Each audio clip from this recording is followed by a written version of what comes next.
El Centro de Investigaciones sobre la Libre Empresa, CISLE, presenta una serie de indicadores que nos permiten comparar las últimas décadas de los gobiernos federales priistas del siglo pasado con la primera década de los gobiernos federales panistas de este siglo y de estados gobernados por diferentes partidos políticos en la primera década de este siglo.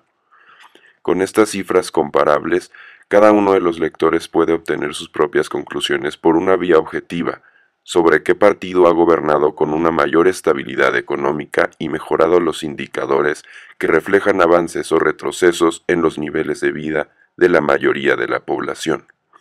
Un buen ciudadano argumenta, discute, apoya o critica a un determinado partido político partiendo de datos y no solo de rumores, insultos o propaganda política sin ningún sustento en la realidad.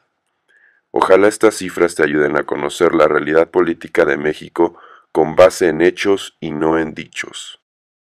El crecimiento económico expresado en el Producto Interno Bruto PIB señala el aumento de la cantidad de bienes y servicios disponibles en una sociedad. Este indicador solo se traduce en un beneficio para los ciudadanos cuando no se estimula por medio de la inflación y no es acompañado de fuertes aumentos en los precios.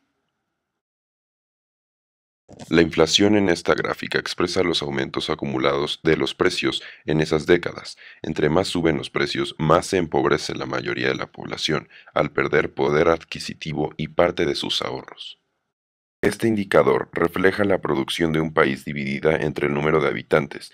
Es un promedio expresado en dólares para compararse con otros países y en el mismo país con épocas anteriores. Mide el poder adquisitivo de los habitantes de un país en dólares. La devaluación del peso frente al dólar implica una disminución del patrimonio de los mexicanos en relación al resto del mundo.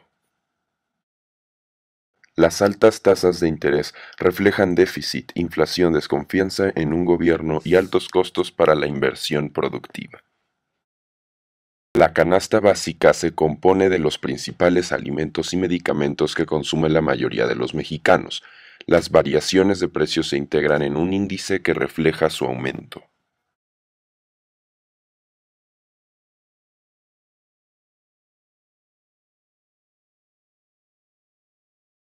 El aumento de las cuentas bancarias en un país significa que un mayor porcentaje de los habitantes tiene recursos adicionales a los que consume, lo que puede implicar un mejor nivel de vida y de expectativas que en épocas anteriores.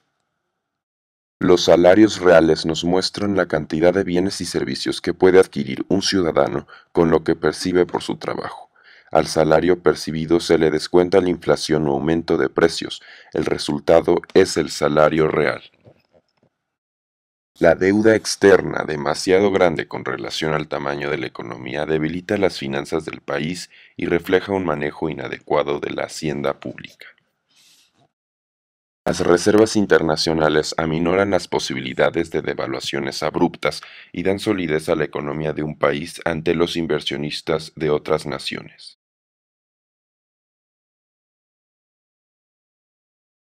Las exportaciones denotan la capacidad competitiva de los productos mexicanos, una mayor inversión, más empleos formales y una mejor logística en el sector exportador. Un alto déficit presupuestal refleja un desorden y un manejo irresponsable en las finanzas públicas y de la economía de un país, debido a que el gobierno gasta por arriba de sus ingresos y tiene que endeudarse, emitir dinero o ambas.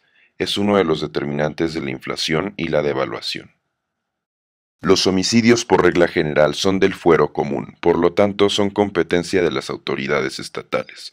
El gobierno federal interviene cuando se trata de delitos del fuero federal, ante la solicitud de ayuda o por incapacidad de los gobiernos estatales.